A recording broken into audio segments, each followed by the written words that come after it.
I'm going to upgrade the kitchen sink that came with the van. It's an IKEA sink. It's round. It's very deep. It's perfect for what I'm going to be using it for. It can hold quite a bit, right? So it would be great for, say, like washing clothes in it or something like that. But it's kind of boring, it's kind of plain, and it doesn't really fit with the rest of the theme that I have going on in the van. So I saw a video by the Indie Projects, which I'll link down below, documenting Project Van Rambo's build. And what she did in her van is she spray painted her sink copper.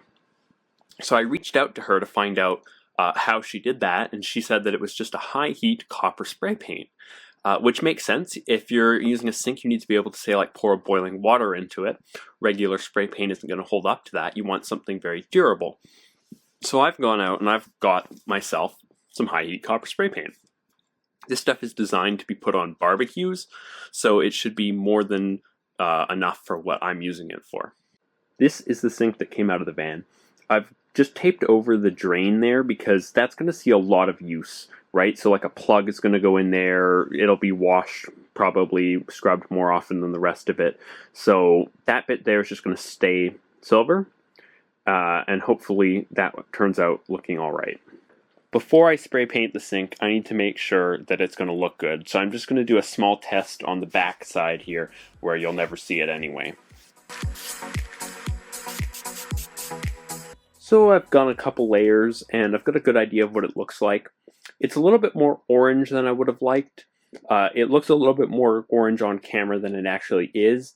But it is very flat looking. It doesn't have the same shiny copper color as the copper spray paint that I've used elsewhere in the van. But it's looking good enough. So I'm going to go ahead and paint the inside of the sink.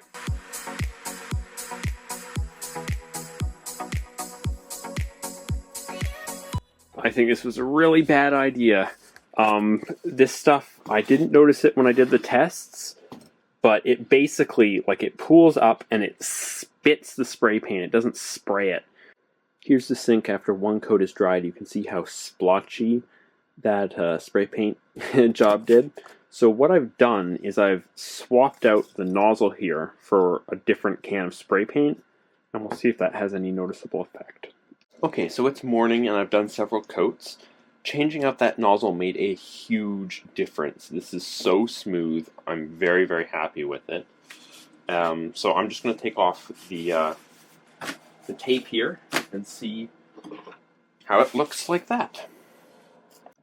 So when you look at it from here, it's pretty clear that that tape covered up some parts here. So I'm going to try and get those parts as well. I've drilled a little teeny hole right there at the bottom of the framing for the counter, and that is so that I can slot the wire for this switch through there. The tightness of that hole means that this is a really secure, like this isn't going anywhere, but I don't want to put all the tension on this thing on the cord, so I've put some double-sided tape here. This is Gorilla mounting tape, which is super strong, and that should keep this in place. I feel like I ought to explain exactly what this switch is because I noticed that there's some footage missing when I actually made it. It's a Christmas light switch that would go on your floor by a Christmas tree or something like that. And I found it for really, really cheap because it was hiding at the back of the shelf at Walmart. So I got it for only a couple bucks. But basically, I opened it up and I changed it. This line used to go all the way through and continue out this direction. I opened it up and I basically looped it back on itself. So it's now an on-off switch. This will basically be one big positive wire. And if you click it in, it turns on and off. But if you just put like pressure down, it connects the switch. So you can just put your foot on it to turn the water on, or you can click it all the way down if you need to like move away for a second and still have the water going. These two potable water jerry cans by Scepter are what I'm using for my sink. Basically, one will be for gray water, and I've marked that one with black electrical tape on the handle, and one will be for fresh water. So the jerry cans have a pretty useful feature. Basically, they've got these spouts, and you can put them on both ways. Let me just show you that. Like so. So if you put this on here, then you can use the spout to pour the water out and in a controlled manner. Now that'll be really helpful for the gray water tank. Also, they have these little like air holes underneath here so that pouring is easier. So I've got this piece of tubing. So let me just put that in there. And you can see that I've put this little plastic stopper here. This is just a regular piece of plastic that came off some packaging, and then I've hot glued it in place. Okay, so this is what it looks like when it's all screwed down. This stopper gives just enough tubing to go right down to the bottom corner there. And I've bought a water pump, so when it pumps the water out, it should be able to get almost at 99% of the water that's in here out. And then this tubing here will just run to the water pump. Note to self, don't leave plastic jugs in front of a Mr. Buddy heater. So I've just brought the water jugs into the corner cabinet here, and the sink is going to be right above them. And I'm just trying to find out what the best ergonomics are, what the best way to put them in relation with where I can put my water pump will be, so that it will be easy for me to use this system. I've mounted my sail flow pump onto the wall here, and it's got these rubber legs which help reduce vibration, and it is very, very firmly on there. That is not going anywhere. So hopefully that's in the right position. It's close enough to the bottles here that the hose should reach it, though I do want to get a slightly longer hose going to the bottle. And then this piece of tubing here will go up to the faucet. Okay, so I've hooked up the tubing.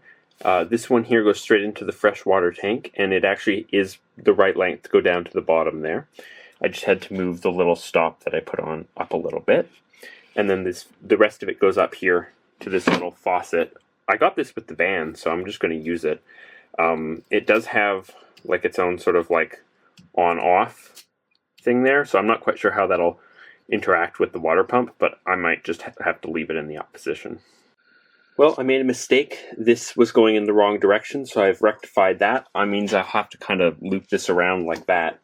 So I'm thinking instead of doing that, what I'll do is I'll move the pump onto this wall here. That's a lot better. So it might get a little bit messy there with the plumbing from the drain, but I think I'll make it work. And that just goes up to the faucet here. I've done some basic wiring here. This wire here goes down to the switch, right? And then this orange wire runs back to the battery bank and the fuse box. And then obviously it just connects right up to the water pump. So what I need to do now is size the correct fuse and give it a test. Okay, so this circuit should be live now. And all I have to do is put my foot on that button to test out whether or not this works. This pump's perfectly okay to run dry. So here we go, moment of truth. Yeah! Oh, that's great. So I just put a little teeny bit of pressure, barely anything. Just put my foot on that switch, and that pump turns on. I can flick it down if I want to keep it to go, like let it run.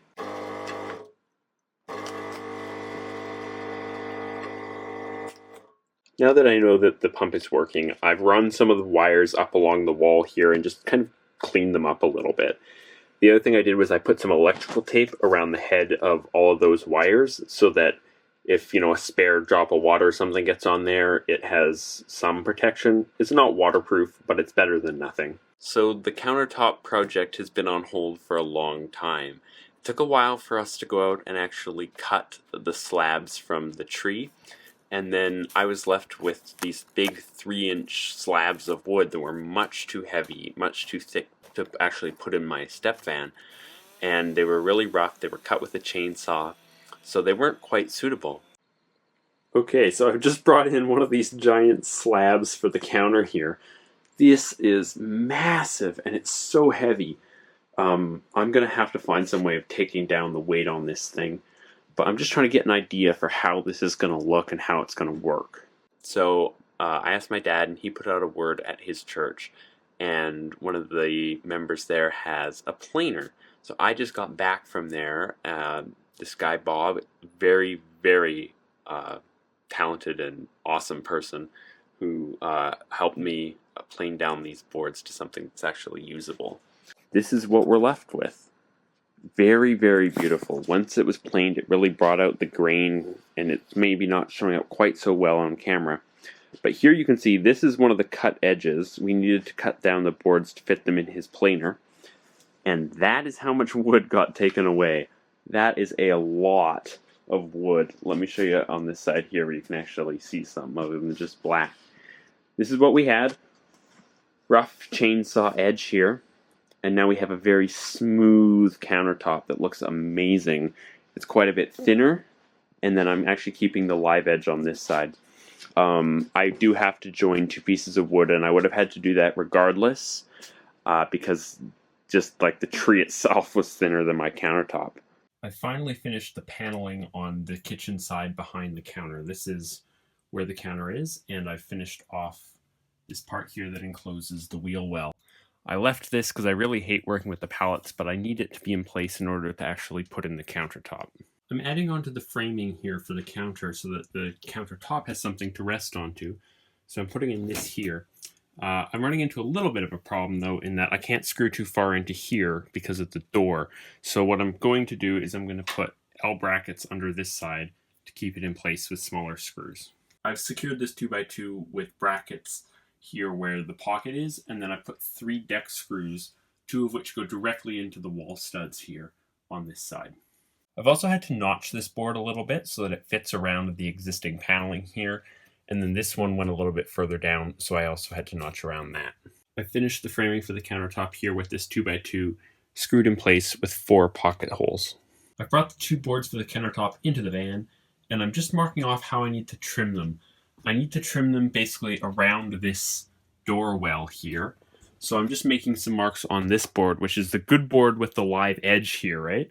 So I need to make sure that I get that cut exactly right. Okay, so I've made that first cut so there's no turning back. This board should now fit properly into the van, fingers crossed. Okay, so that cut does work. It fits well in there. So now I need to trim down this board so that it fits with this one here. Now, there's some nice cuts on the end of this board that were done with a better saw than I can use. So I'm going to cut that side so that this one hopefully lines up perfectly. Got a problem. Basically, this isn't square at all. Like, see here how this is flush and this is a giant gap. I can hide this, like any imperfections on this side, with the backsplash, but it is a problem. It's also uneven back here. So I need to sort of get rid of some of this wood here. These 2 sides line up, which means that this is going to work. It's a little bit uneven on this side, but we're not going to mention that, okay?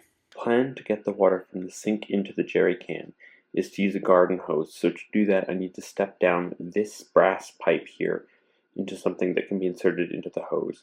So I've done that with a few different pieces here of basically ABS piping here, and that should do the trick. Now I just need to assemble this on the bottom of the sink. Here's the adapter attached to the sink and fully completed. I've brought the sink into the van so that I can figure out exactly how big to make my hole. I'm going to be mounting this on the underside of this slab, which is going to be a really cool effect in my opinion. But I do need to figure out exactly where it's going, so I'm just marking out how big a circle I want to make, where I want to make it. In an effort to measure twice and cut once, I've made a template here with the exact size that I want the hole in the countertop to be. It's kind of hard to show this on camera, but basically I want it to be a little bit wider than the actual receptacle here. Now the counter is still going to stick up like 1.5 inches here, and the reason why I want this lip is because I want a cutting board to be able to be inserted and have something to rest on so that I get a solid counter if I want to. So just a slightly larger hole is what I'm looking for here, and this looks like it's going to work. So I'm going to go ahead and make the actual marks on the counter here. So I've made a little compass here that gets tacked in place between the 2 boards, and then I just drilled a little hole here for the pencil to go in. I can then move this around and get a perfect circle.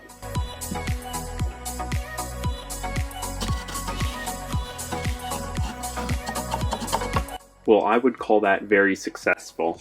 This worked perfectly, and I've got the circle marked out here in pencil. So now I have to actually cut it out with the jigsaw, and that is honestly a little bit scary. Okay, so half of it's done, and I'm left with this part here and a fairly decent cut here. The jigsaw's not doing a perfect job, but it's going to have to be good enough. So I've just put them together so I can get this cut here lined up. So now hopefully I'll be able to do this side with no problem. I have one sinkhole. That sounds like something different, but that's exactly what it is. So now comes the moment of truth. I'm going to take the sink out and see what it looks like in this hole.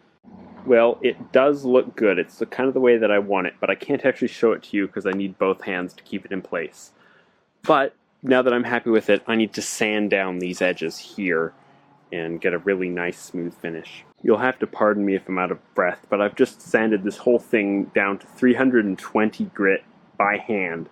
Basically, this sander that I've been using throughout the build doesn't fit in that hole properly, and I don't trust it to do a nice finish on the flat surface anyway. But it feels very nice and smooth. These boards are now ready to accept oiling. However, I'm going to have to hold off before I'm actually finishing this counter because the L shape that comes out here will basically require me to cut a notch in there. And I'm still waiting on those boards to be actually cut out of the tree and milled and planed and all that. So I'm going to do as much as I can without doing that part for now and keep going with this project here. Okay, so this is what it looks like on the inside here. But I need to mount the faucet for the sink here, and that's going to go in the corner here. So I need to figure out how far my sink's going to protrude and where the nearest point is in that corner that I can fit the sink. Now remember, it can be in this corner because I'm not having to lean all the way over here because of the foot pump. Okay, so this little hole should fit this perfectly. Yep. Alright, perfect. Time to put this in place permanently. Okay, that's in place there. It looks so small compared to the size of the hole for the sink. And I mean, it is small, but there we go. That is the, I could use a little bit of tightening up there, but that's the faucet in place there. I've hooked up the output from the water pump here through a potable hose and into the faucet here. So I should be able to have running water in the van. So I'm trying to hold this sink in place here with one hand to show you what it's going to look like. This is the general idea.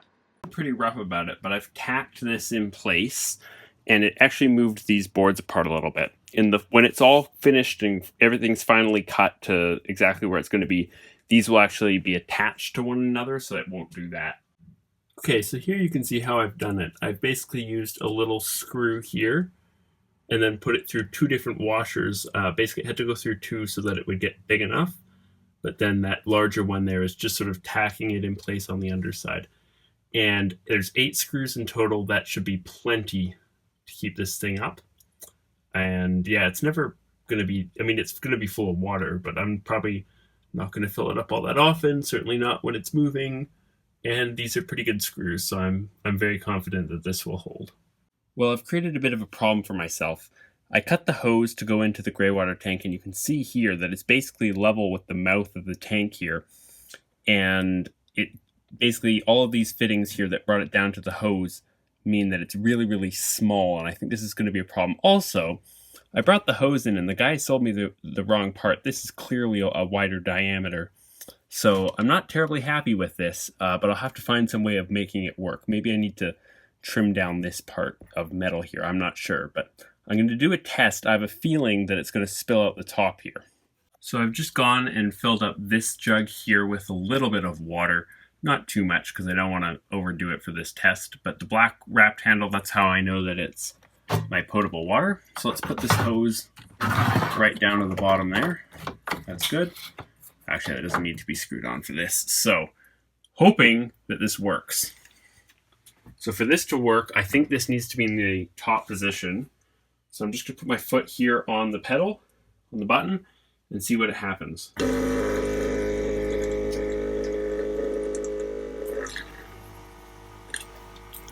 Yes! It's going straight in there. So what's happening here? It's causing a giant mess. That's what's happening. So I've made an alteration to this hose. A couple things, actually. First of all, I jammed it up further, and I covered the gray part there in silicone. So now there's a seal, and it goes up higher. I used a heat gun to mold this so that it's a little bit better here in the kink. Really, there was only so much I could do with that. I also cut off about half of that gray part so that there's still some going into the hose, but it just gives me a little bit more room to play with. It was maybe like half an inch, but it's actually making a big difference. So now, if I hit this,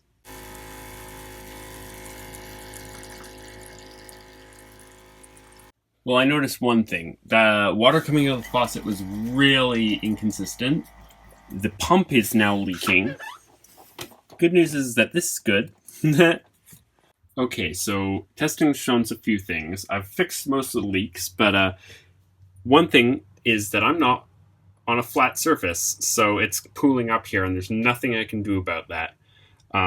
Even if I'm parked that way, I'm sure there'll still be some that get stuck there maybe, but that would be the best place to be, would be to be on the opposite angle that I am right now. I'm not going to move this because this is basically always going to depend on where I'm parked. So that's just going to have to, oh God, it's going to have to evaporate. That's not good. Anyway, nothing I can do about that. It's very splashy. See this? That is not good. It'll be fine once I've got this countertop oiled. But for now, I do not want water getting soaked into this. So I'm going to stop testing with this. It seems to be working well enough, and that's good enough for me for now. But what about these two pieces of wood, I hear you ask? Well, these are going to become a cutting board, and this cutting board is going to fit perfectly into the sink. Now, obviously, it's going to fit perfectly because this was made from it, and so then I'll have a completely flat surface when I don't want to use the sink, and I'll also have a really nice cutting board. I'm going to start by bonding the two pieces together with wood glue and clamping it together. Okay, so the instructions say to leave this clamped for 30 minutes, so that's what I'm going to do. To give this cutting board some actual structural rigidity, I'm going to use pocket holes and put screws going between the two pieces of wood. That way I'm not just relying on wood glue. So those pocket holes have been drilled and filled with screws, so that should add some extra rigidity to this cutting block. I've brought the cutting board in here, and it seems to work well. I ended up drilling 2 holes in it here. Originally I was only going to do one so that you could kind of do that. But I realized that this is such a snug fit that you really need to get 2 fingers in there to lift the whole thing straight up. And then basically I sanded down the edge so that it would fit into this hole better. Sorry, I had to put you down there for a second in order to take this out. But this is what I'm left with here. I haven't sanded down the top or finished it off. And the bottom is still rough with those pocket holes showing. So that's the next thing that I need to do to finish this off. You can buy very expensive plugs to fill these pocket holes, but instead I've bought a 3/8 dowel, and that can be forced in there. Now there's a trick to this, and that's to cut a groove in the side of the dowel before you put it in. A little bit of wood glue also helps. Okay, so this is what I'm left with. I now need to take a chisel and cut it off flat. I learned a few lessons with this one. Basically, you need to cut it off this way, not that way, or it starts making all this mess. So I've got it down as far as I can, and it'll basically be finished off when I sand it. As you can see here, I'm getting better, and the technique that I've found that works the best is to coat the hole like this, and I've just used a cutting like this in order to do that. Kind of do this, get it coated in glue, and then pound it in with the hammer. Once the peg is in as far as it'll go, I take my chisel on an angle like this, and cut off as much as I can going this way. That leaves me with something like this. I then flip my chisel over to get that end bit off. After a thorough sanding, this is the result. I used the belt sander to go over these. You can see that it made some marks here. It isn't a good thing for finishing, so it's a good thing it's on the bottom. And then I hand sanded this all the way down to 320 grit. I've decided to use mineral oil for this. This seems to be the go-to oil for this sort of thing on the internet. I was going to use some nice walnut oil that I have, but I've decided against that just in case I ever have anyone over who has allergies. Now, I'm building this van for me and me alone, but it would be a real shame if that ever, stopped me from entertaining or something like that. So, mineral oil it is. So I'm just in the middle here of doing the back side, and it's really thick and kind of goopy, I would describe it as, but it seems to be doing a nice job here. You can really see a big difference when you go over it, and you can definitely feel it as well. It's kind of slimy. On the bottom side of the cutting board, I'll be attaching these nail-on glides, I think is what they're called. Basically, it's just a carpeted thumbtack, glorified that is. And this is to stop the cutting board from marring the surface of this counter here. I've inserted all 4 of these little stands here and pressed them firmly in place. So this cutting board is now done. You can see what a difference this oil makes compared. This is obviously exactly the same wood as the countertop, just oiled. Now this oil is pretty fresh, so I assume that this look will sort of fade down a little bit over time, which, you know, I really like both, so whatever it does is good by me.